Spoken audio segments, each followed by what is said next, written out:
Shiva Shiva Shiva Shambho,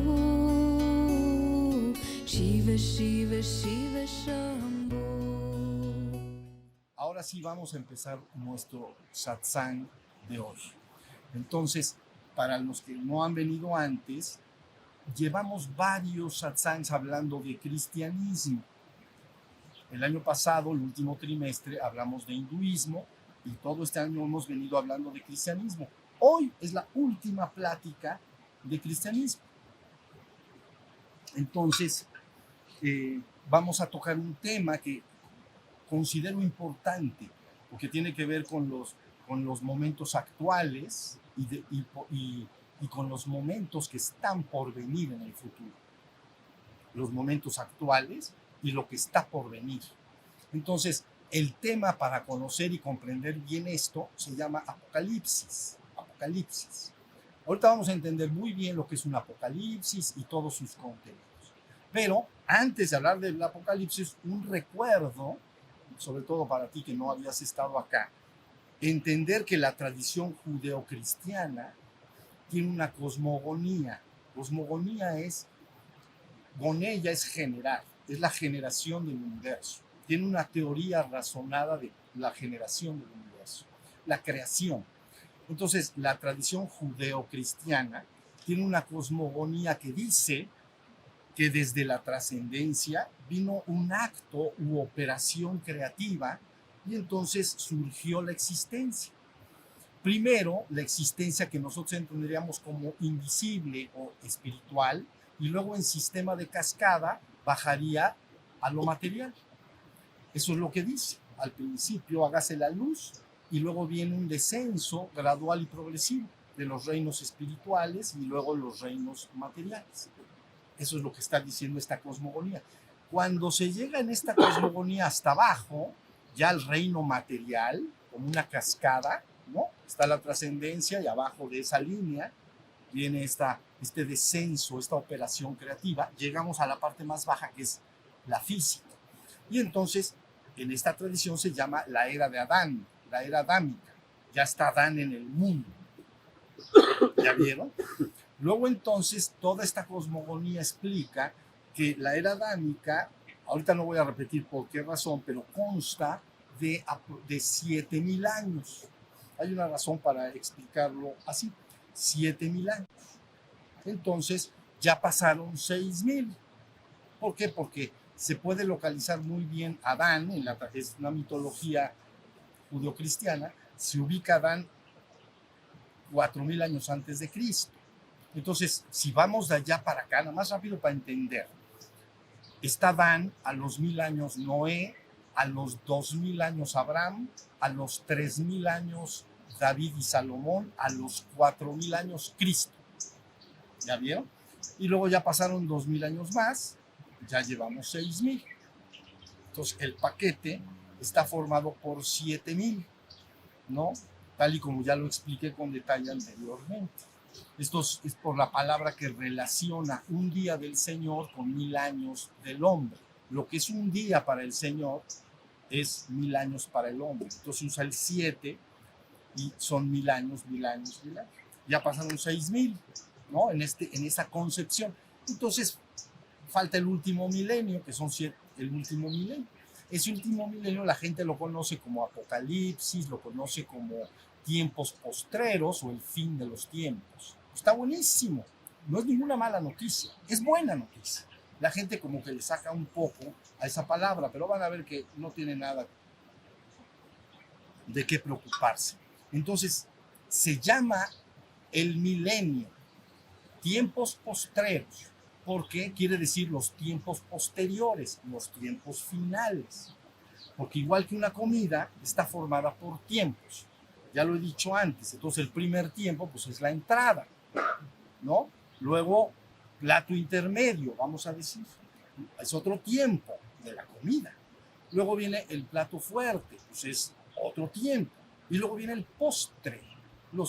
El postre no es el fin, es el último de los tiempos, porque te dan el postre, te lo comes durante un tiempo y luego ya viene el fin. ¿Ya vieron? Por eso la palabra postre es el último tiempo de una comida formada por varios alimentos separados. ¿Sí estamos? Entonces por eso se llama Apocalipsis, se llama tiempos postreros, el fin de los tiempos, de todos los milenios, ya de todos los 7,000 años es el fin de los tiempos. Maestro, ¿dónde entra revelación? Es Apocalipsis, ahí voy. Ahí es ese. Ese mero es. Ok. Entonces, fíjense, vamos a entender lo que quiere decir. Ya estoy nada más explicando cómo está la cosmovisión y cosmogonía de la tradición judío-cristiana.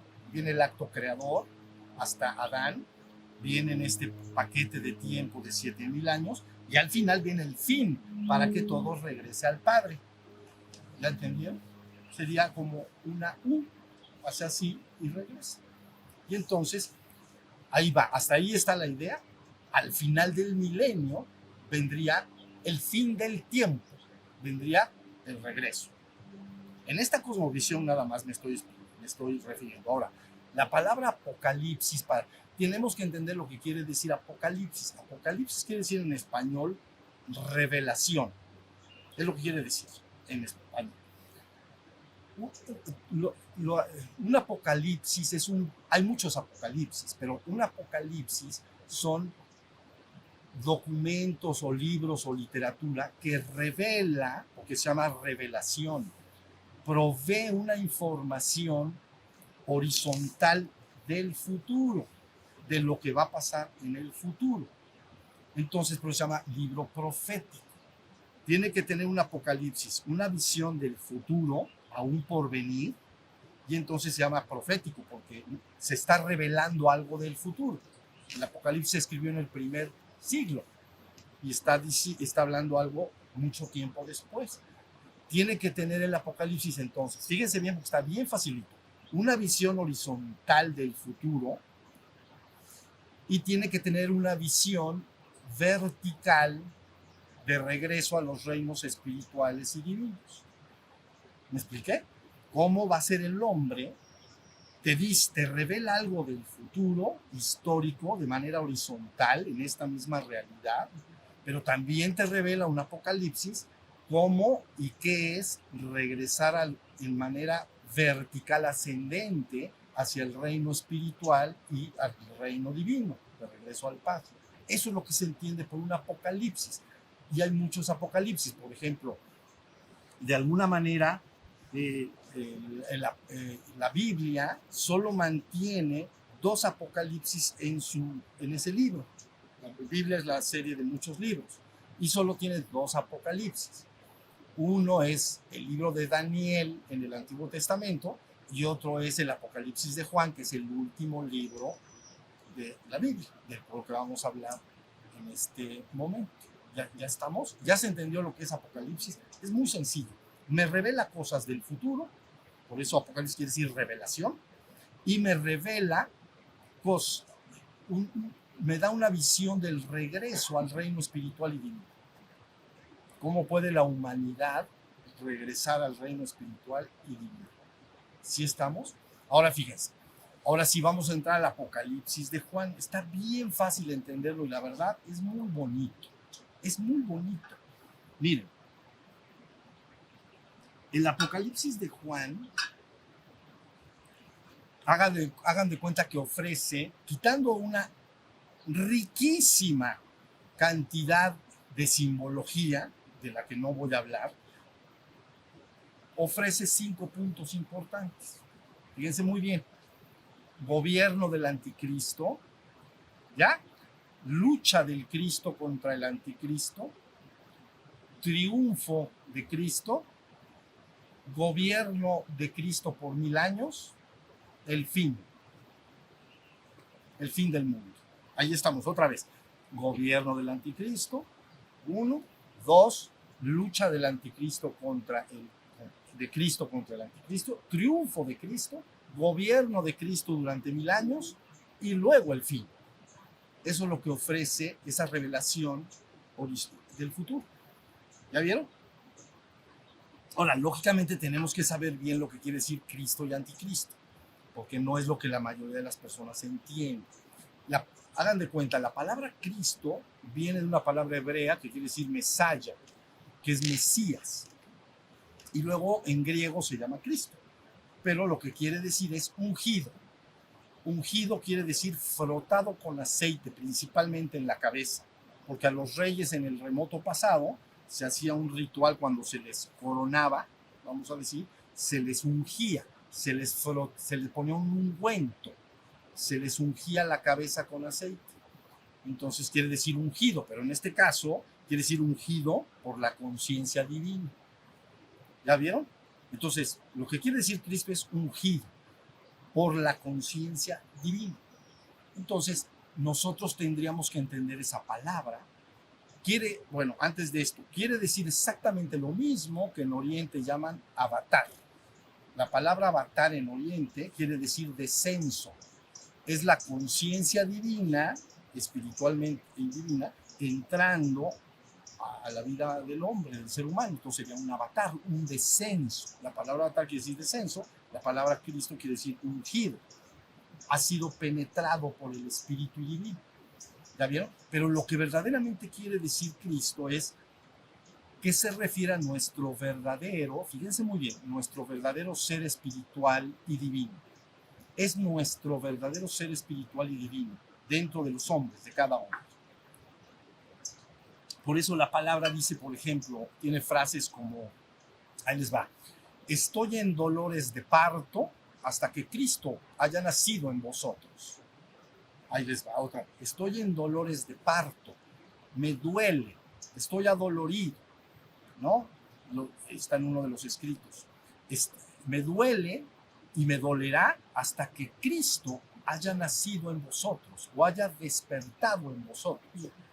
Que los hombres recuperen la conciencia de su verdadero ser espiritual y divino.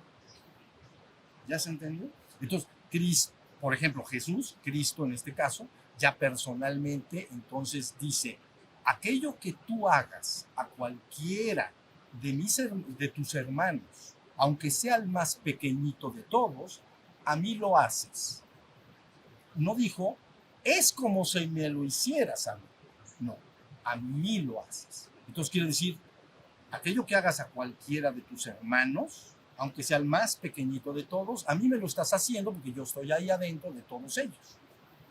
Entonces Cristo mismo está diciendo, yo estoy dentro de todos los seres humanos, soy el verdadero ser espiritual y divino. Eso es lo que se entiende. ¿Ya estamos en la idea? Bueno, luego viene el anticristo, que mucha gente, pues bueno, digamos, la simbología y la imaginación humana ha construido algo muy temeroso, vamos a decir. Pero hagan de cuenta que la palabra anticristo quiere decir en el lugar de Cristo. Nada, es lo que quiere decir. O quiere decir el que sustituye y ocupa el lugar de Cristo. Pero es lo que quiere decir. Ahora, su verdadero significado sería en el hombre, en todos los hombres. Si el Cristo es tu verdadero ser espiritual y divino, el anticristo es tu ego humano en el mundo que se ha formado en el reino humano. Tu ego humano, tu centro psicofísico, es decir, tu cuerpo y tu mente, y tú creyendo ser eso le llamamos el ego. El ego es el centro, el ego quiere decir yo, de latín ego, yo. Entonces, centro psicofísico es el centro que aglutina cuerpo y mente, con el cual yo me identifico. Entonces, el anticristo sería el centro psicofísico o el ego humano que de alguna manera con el cual los hombres se identifican. Eso es el anticristo. Y ahí tenemos el Cristo y el anticristo. Entonces todo el trabajo, pues como lo vamos a ir viendo, ¿no? Es que triunfe, pues ¿quién? El ser espiritual y divino. Lo vamos a ir viendo. Hasta ahí está la idea. Solo en 5 lugares de la Biblia, en 5 momentos de la Biblia, se utiliza la palabra Cristo anticristo o anticristos de manera singular o plural, 5 ocasiones. En las cartas 1 y 2 de Juan, las epístolas 1 y 2. Pero fíjense bien, dice por ejemplo, en una de ellas, son 5 veces nada más, no hay ningún otro lugar en la Biblia donde se refiera a la palabra anticristo. no la hay.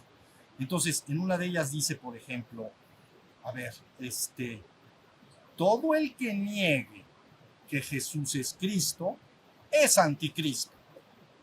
Eso es lo que dice.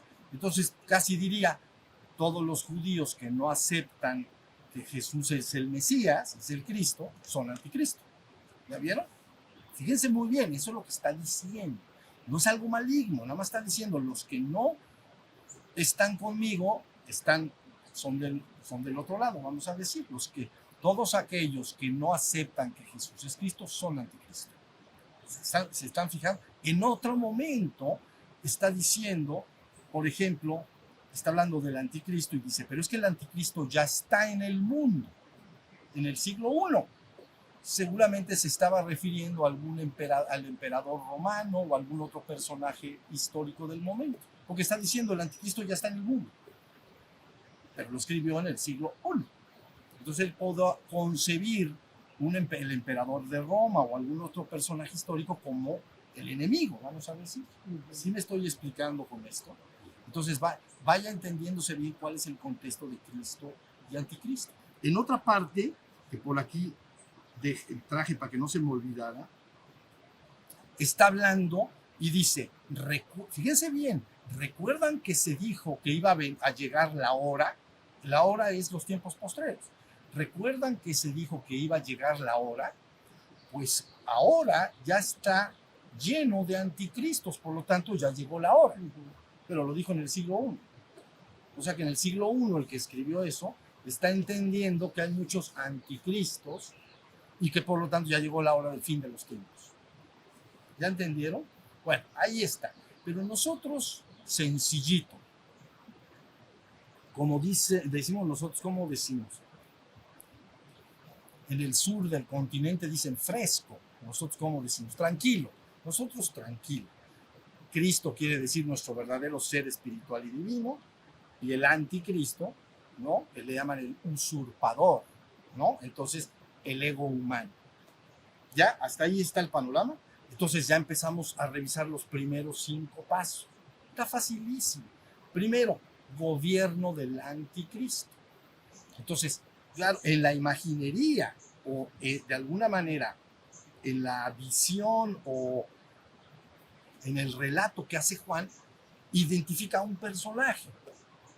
Yo lo vería más bien como una conciencia colectiva, cuando en la humanidad haya gobernado ya el ego humano, que de alguna manera los hombres han perdido todo el recuerdo del divino origen y del reino espiritual y divino. Pero como él lo identifica con un personaje, pues, se equivaldría, vamos a decir, fíjense bien, equivaldría a un personaje que ha acumulado todo el poder en el mundo.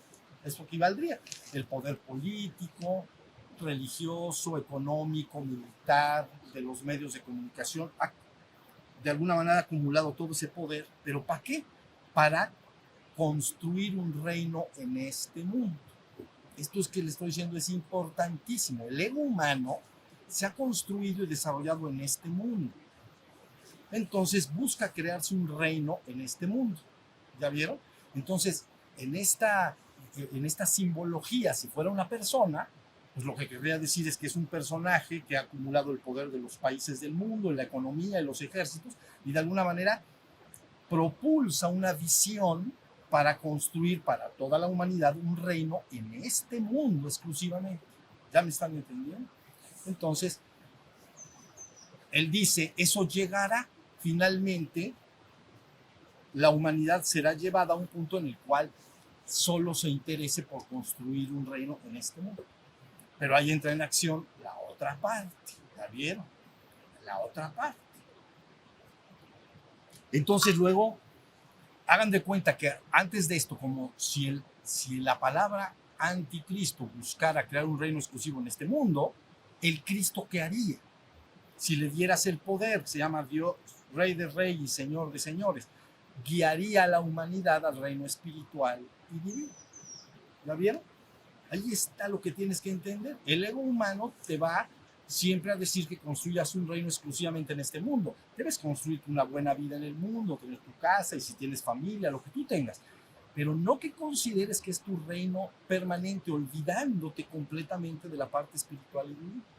Entonces, el Cristo sería la conciencia espiritual y divina. Yo la veo, repito, de manera colectiva, que propulsa a la humanidad para ir avanzando a su despertar y regresar al reino espiritual y divino. Lógicamente, en el Apocalipsis también ubican como un anticristo una persona, pues un Cristo una persona también. Yo lo veo mucho más como algo colectivo, como si esas dos conciencias gravitan en el ser humano y empiezan como a luchar de alguna forma, y cuando una ya va ganando, que es solo interesarse por el mundo material, el otro llega al refuerzo. Así tiene que llegar. Buenísimo.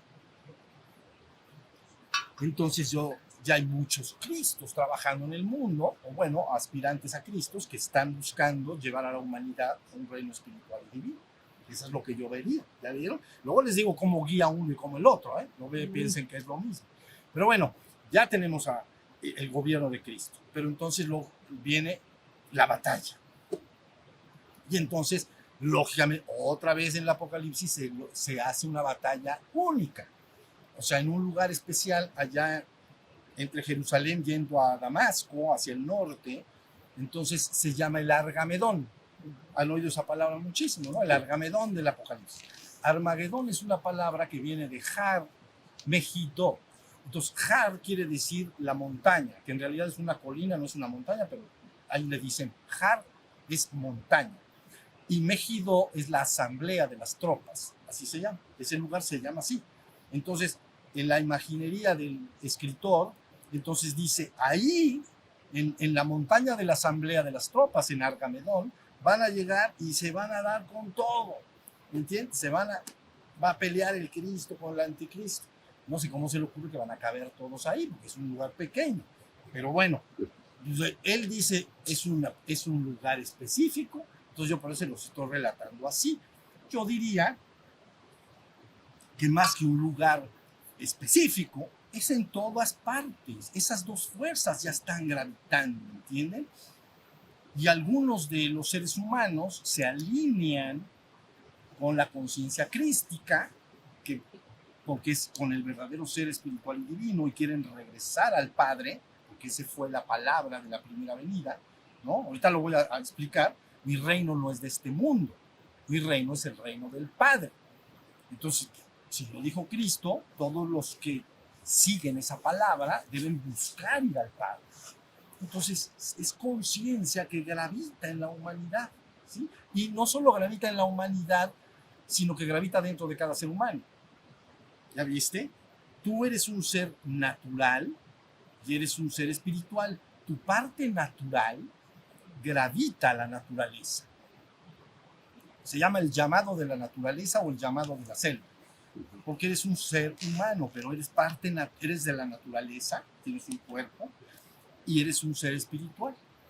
Y el ser espiritual busca remontarse hacia la parte espiritual, pero en el hombre están esas dos fuerzas, ¿ya viste? La parte natural y la parte espiritual. Entonces, un animal netamente natural, vamos a decir un águila, ¿no? Un ave, si la enjaulas, ok, la tienes atrapada, pero si tú la sueltas, va a buscar remontarse a la naturaleza, va a subir a la montaña y va a volar. Si atrapas a un animal que vive, algún simio, cualquier animal que esté en las selvas, y lo sacas y lo metes en una jaula, si lo sueltas, va a buscar por todos los medios regresar a la naturaleza, porque es su hogar normal, ¿ya vieron? Entonces, dentro del ser humano gravitan esas dos fuerzas, tu parte de la naturaleza, claro, en el caso del hombre ya junto con su mente, para buscarse crear un reino en este mundo. Y entonces creamos cultura y hacemos muchas cosas en el mundo. Ya vieron, yo lo vería más como una cosa colectiva. Dentro de cada persona se estaría llevando a cabo esa batalla, siempre, ¿no? Interesarme solo por las cosas del mundo, interesarme por las cosas espirituales, o de alguna manera compartirlas un poco también, tener una vida hermosa en el mundo, pero mi corazón a lo mejor está más ubicado hacia la parte espiritual.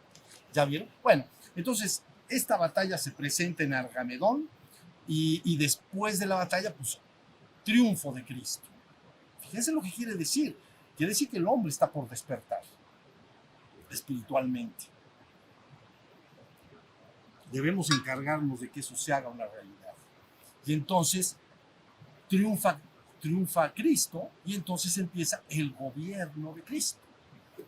Hay tiempo, por 1000 años. Y dice, ellos nuevamente ubican una ciudad santa, la nueva Jerusalén celestial, o también le llaman la ciudad santa, que desciende y se viene a tierra para estar en la tierra, ¿no? Y entonces es desde donde va a gobernar la conciencia de Cristo, pero él lo ubica nuevamente en un solo lugar. ¿Comprenden lo que quiero decir?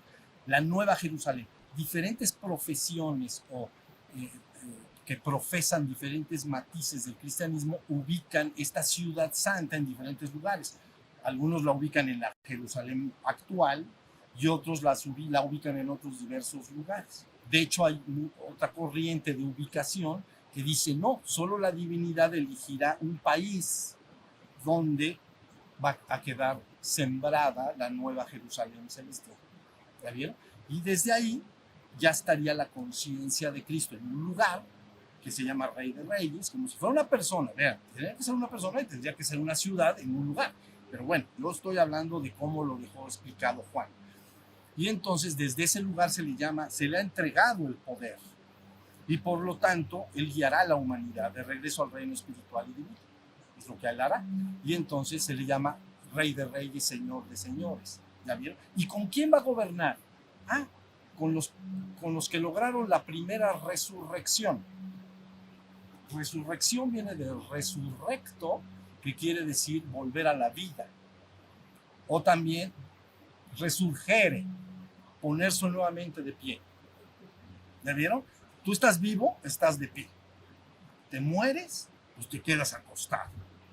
Y luego, si revives, pues te vuelves a poner de pie. Entonces, bien, resurrecto viene volver a la vida, o volverse a poner de pie. Entonces hay una primera resurrección. Quiere decir, seres humanos que lograron despertar en ellos mismos la conciencia espiritual y divina, y están ayudando a Cristo en esta visión para que el resto de la humanidad durante el milenio logre la segunda resurrección. Los que no pudieron resucitar o despertar en un momento dado, se tiene la oportunidad del milenio. Sí, más o menos está la idea. Esto está buenísimo. Pero buenísimo.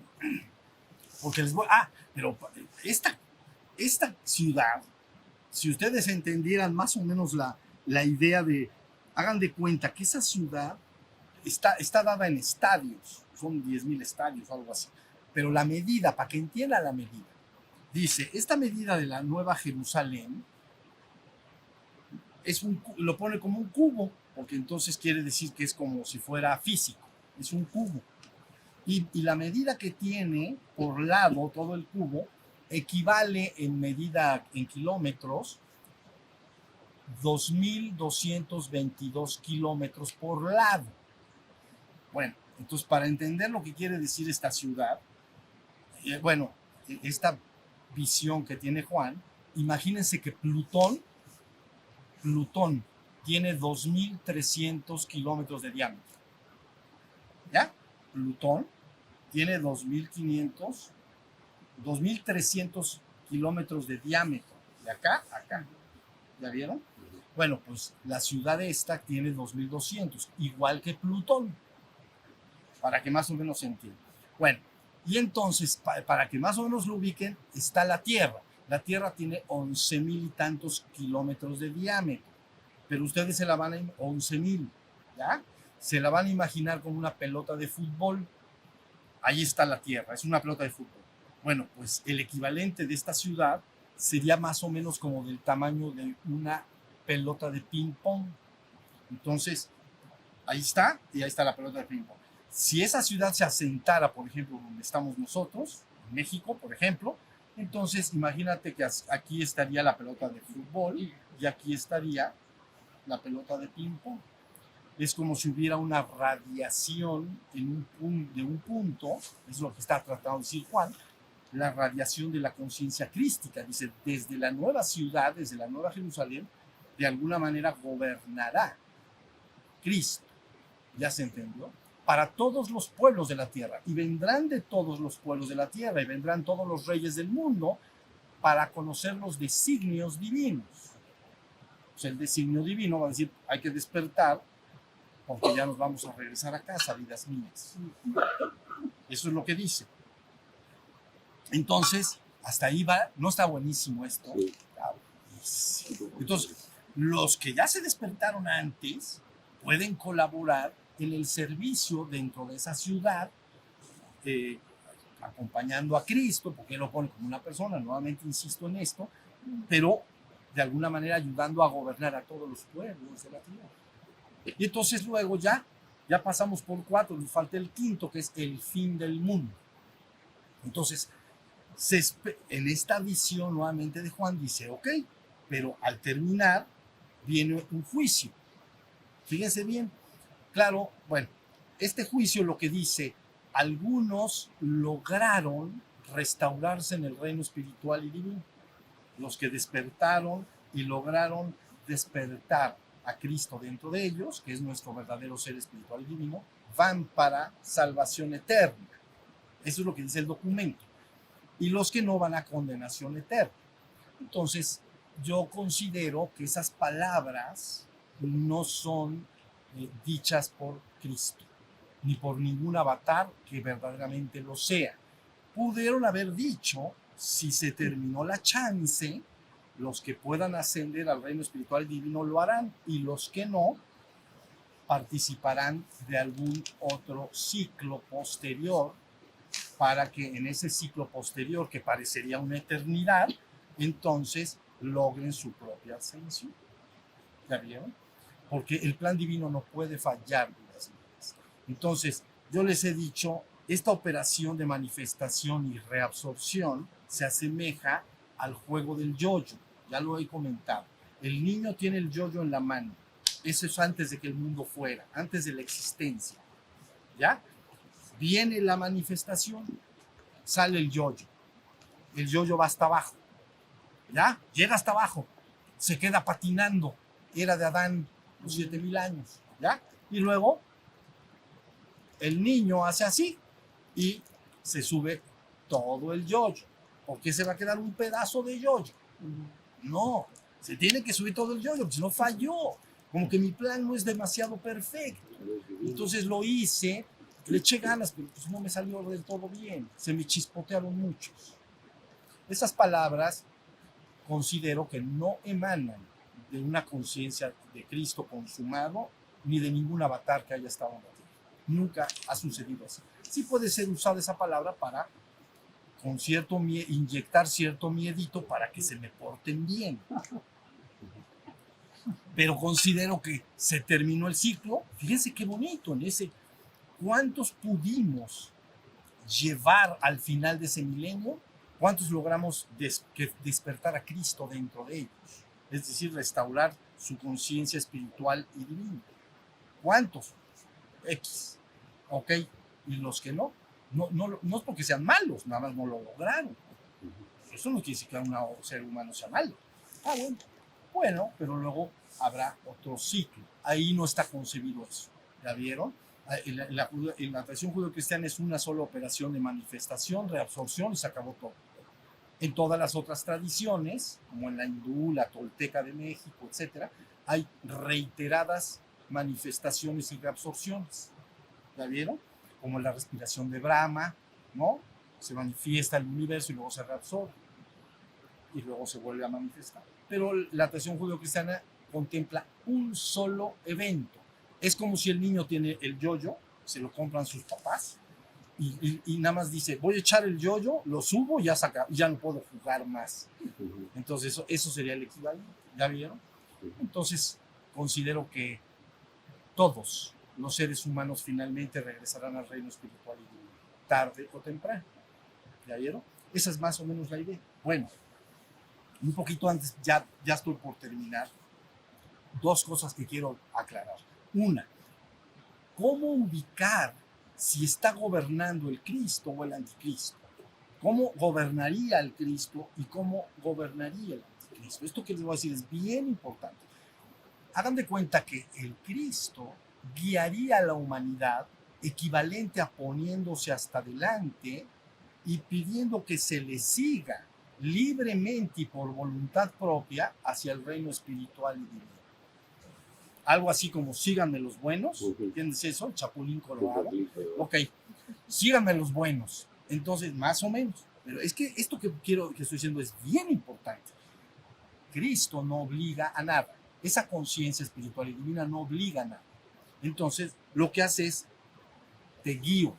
Si quieres venir, sígueme. Si no, no lo hagas. Entonces se pone hasta adelante para que puedas seguir de regreso al reino espiritual y divino. Ahora, ¿cómo gobernaría el anticristo? Bueno, el anticristo que solo busca crear un reino en este mundo, entonces en vez de guiar y dejar a todos en libertad para que lo sigan o no, entonces se asemejaría su operación más al acarreo que se lleva a cabo por parte de los perros pastores a los borregos, donde los borregos no tienen posibilidad de decidir nada, no tienen voluntad, ni voluntad propia, ni libertad. ¿Se entiende? El perro pastor los guía por donde el perro sabe que los tiene que llevar, y los borregos no tienen ni libertad ni voluntad propia. Esto que le estoy diciendo es importantísimo, se llama acarreo. Una cosa es, toma tu cruz y sígueme, y otra es, te voy a acarrear y te voy a llevar. Entonces, hacia el reino espiritual divino eso no funciona. Tiene que permitirse la libertad y la voluntad del ser humano para que vaya. ¿Ya vieron? Y el otro acarrearía para construir un reino en este mundo, con política, con leyes políticas, económicas, y de alguna manera, aunque no esté todos de acuerdo, pero yo obligo con una visión determinada a construir lo que yo quiero. ¿Ya vieron esto que estoy diciendo?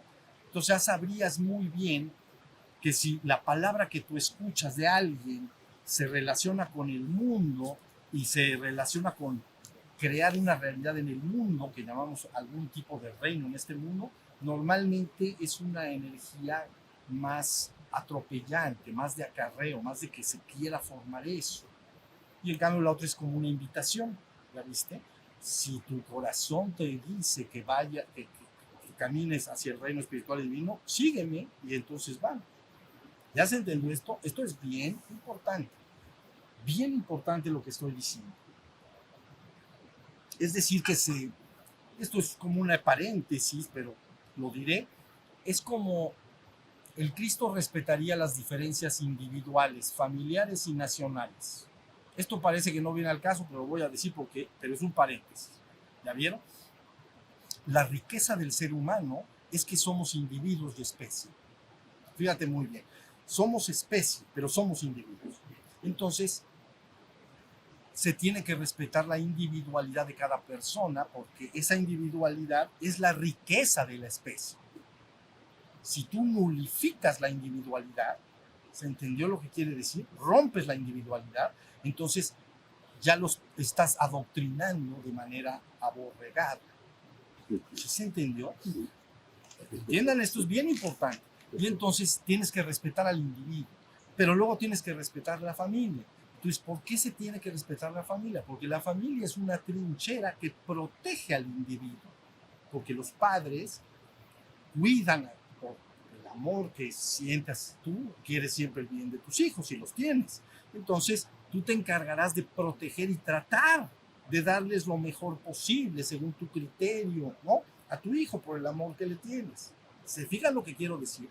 Imagínate que destruyes esta trinchera. Entonces, todos nuestros pollitos que nacen y vienen al mundo, nuestros niños, si no los tiene en primer lugar la familia, pasan a lo que llamaríamos los estados, el Estado. Y entonces el Estado programa y adoctrina como quiere. Destruye al individuo. ¿Sí estoy explicándome en esto? ¿Vieron la película de Ants? Hormiguitas. Sí. Bueno, ahí tiene. ¿Tú la viste? Pues la tienes que ver. Porque está buenísima. Es una caricatura. ¿Tú la viste? Ah, bueno, hay que verla. ¿Tú? ¿Ants? ¿Cómo Ants? ¿Tan bonita? Sí, Sí, bueno. yo también. Ok, la película de hormiguitas, Ants, resulta que es la historia de un hormiguero. Pues es una caricatura, ¿verdad? Entonces es la historia de un hormiguero.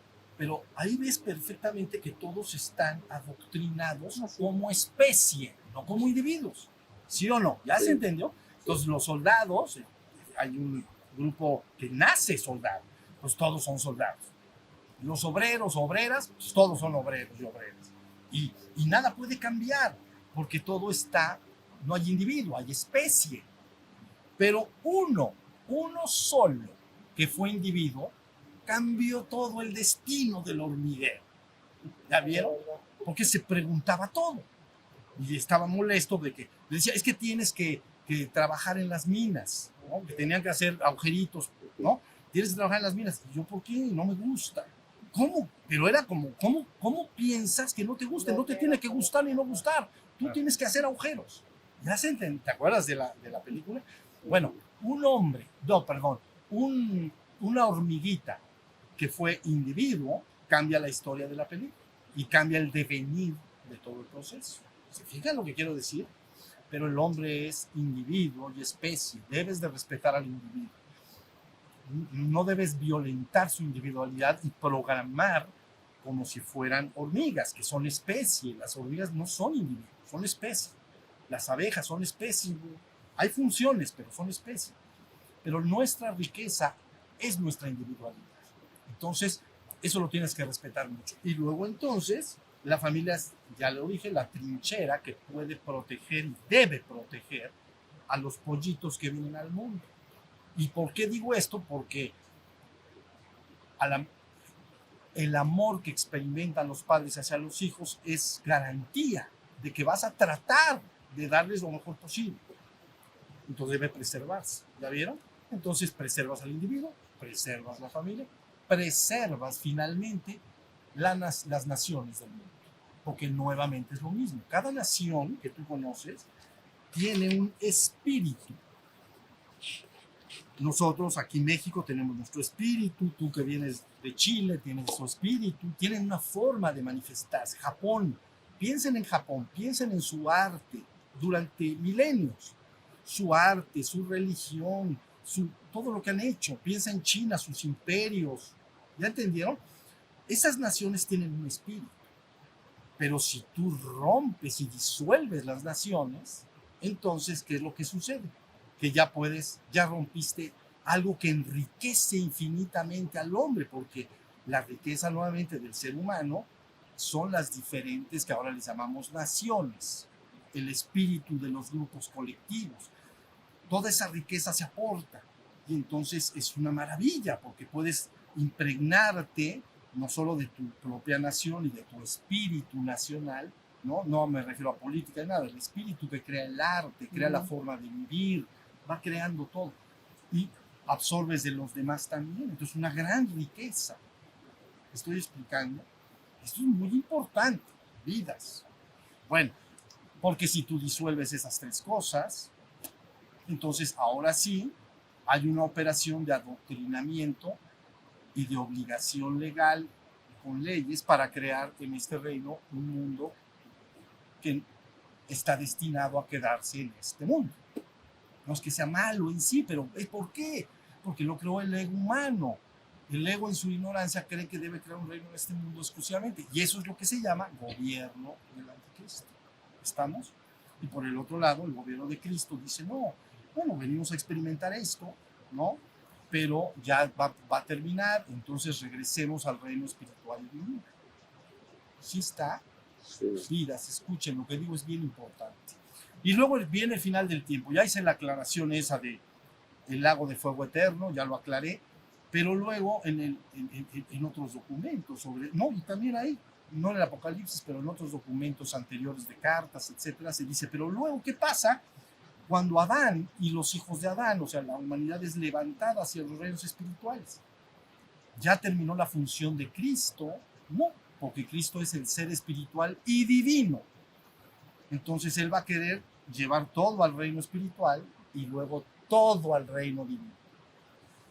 ¿Ya vieron? Y por eso se utilizan conceptos que a lo mejor ustedes no los conocen muy bien, o a lo mejor sí. Dice, una vez que redimir es retomar, ¿no? Redimir es volver a tomar al ser humano y llevarlo al reino espiritual, entonces tendrá Cristo nuevamente como una persona, tendrá que disolver principados, dominios y potestades. Entonces es como si en el reino espiritual hubiera el equivalente a lo que nosotros entendemos aquí como países. Principados, dominios y potestades. Tendrá que disolver eso para que no se queden ahí atoraditos, y entonces tomará todo y una vez llevará a Adán hacia los reinos espirituales, y luego ahí no termina el trabajo.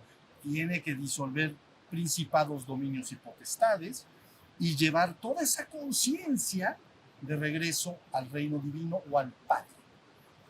Y luego dice, una vez que haya llevado esto hacia arriba, quiere decir que ya subió todo el yoyo, ya en conclusión. Entonces, ya que ha entregado todo al Padre, dice, entonces Cristo mismo entrará al Padre. Esa será la última función, el último esfuerzo, ya, para que todos seamos uno, como siempre hemos sido uno. Sí. Fin.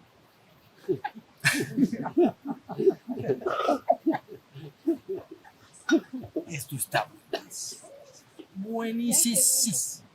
Entonces, aquí todo, ¿ya ven?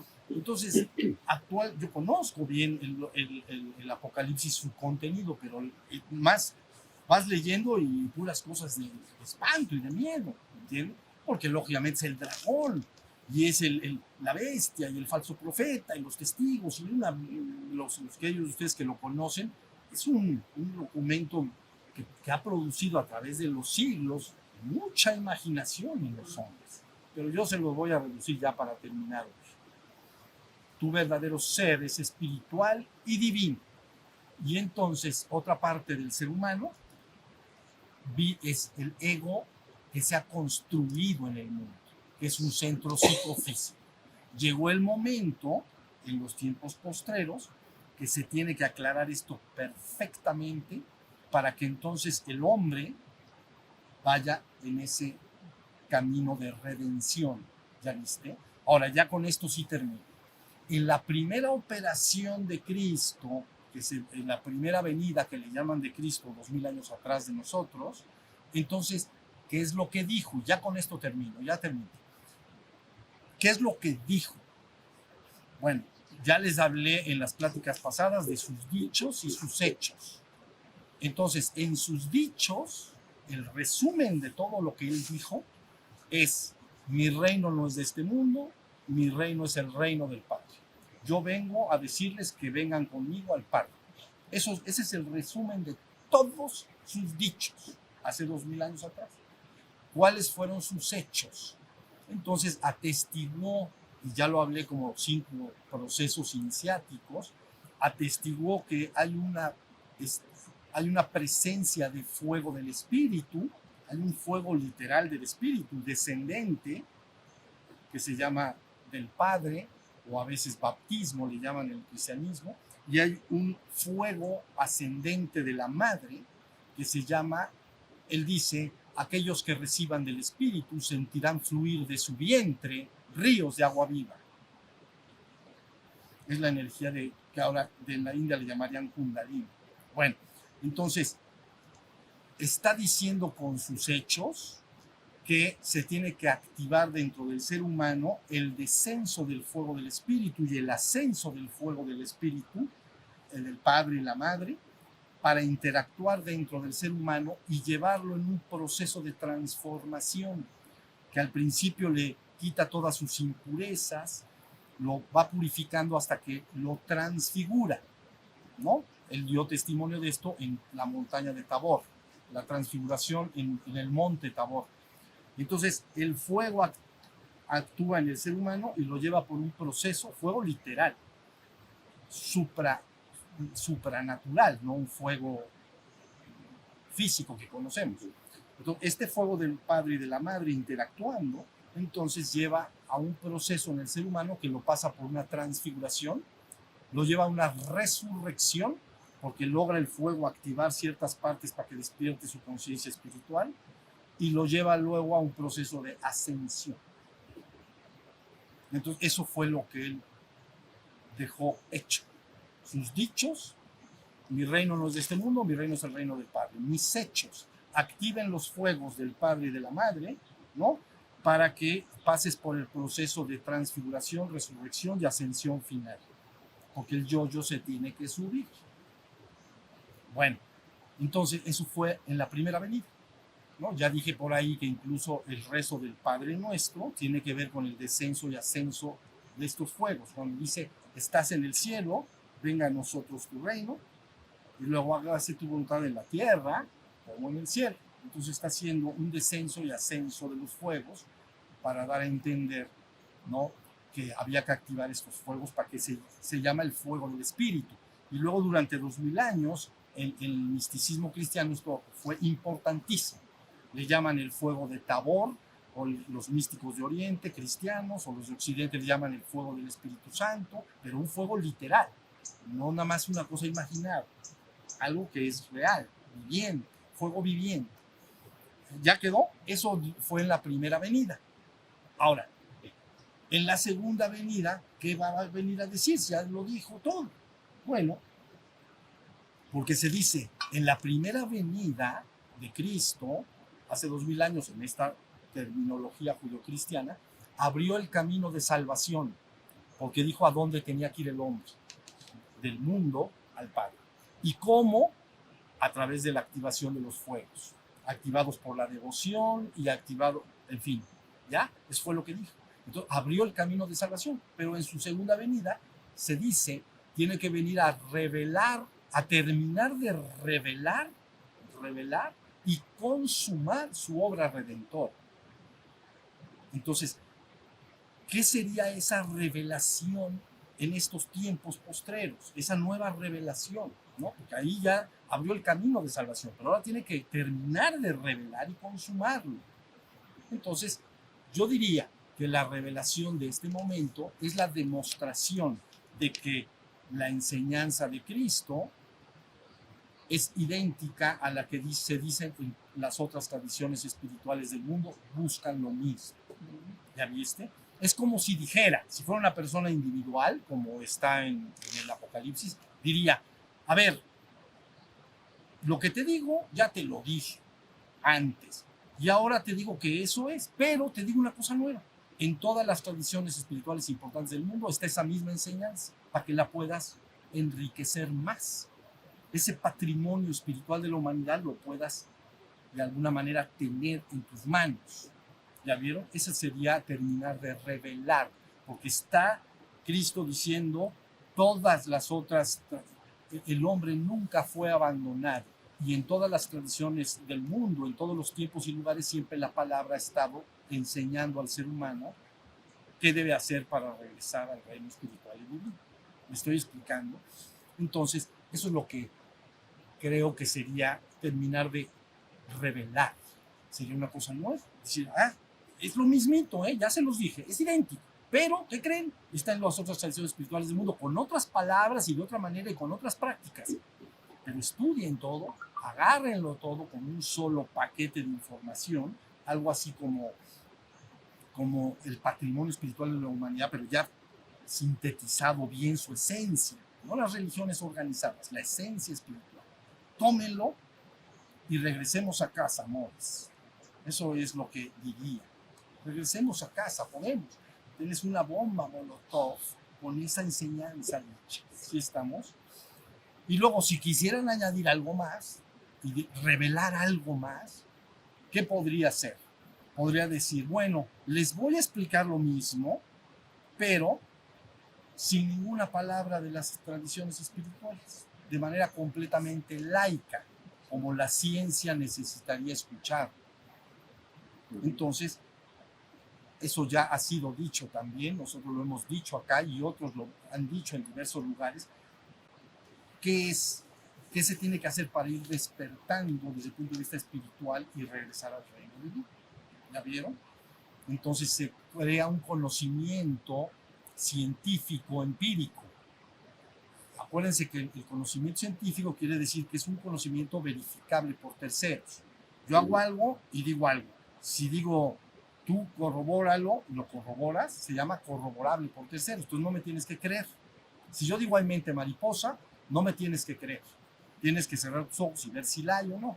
Entonces eso se llama conocimiento científico, porque es un conocimiento corroborable por terceros.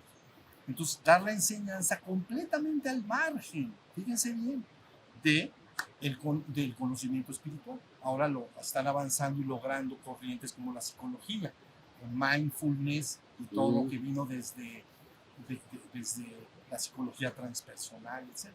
¿Ya vieron? No es religioso. Está basado en conocimiento corroborable por terceros. ¿Sí me expliqué?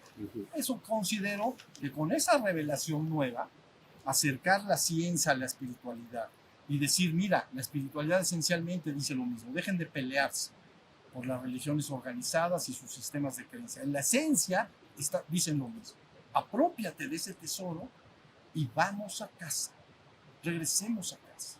Eso está muy bien. Muy bien. Pues entonces, esa es la historia del Apocalipsis. Mientras mucha gente a veces les despierta temor, a mí me despierta júbilo. Que en estos tiempos yo sí lo veo y lo corroboro, cada vez más personas haciendo la labor de Cristo, es decir, empujando las cosas hacia el despertar espiritual divino, ¿no? Hacia nuestro verdadero ser espiritual divino, empujando. Otras corrientes a lo mejor están más exclusivamente en el mundo, pero a ver de a cómo nos toca, ¿entiendes? A ver de a cómo nos toca.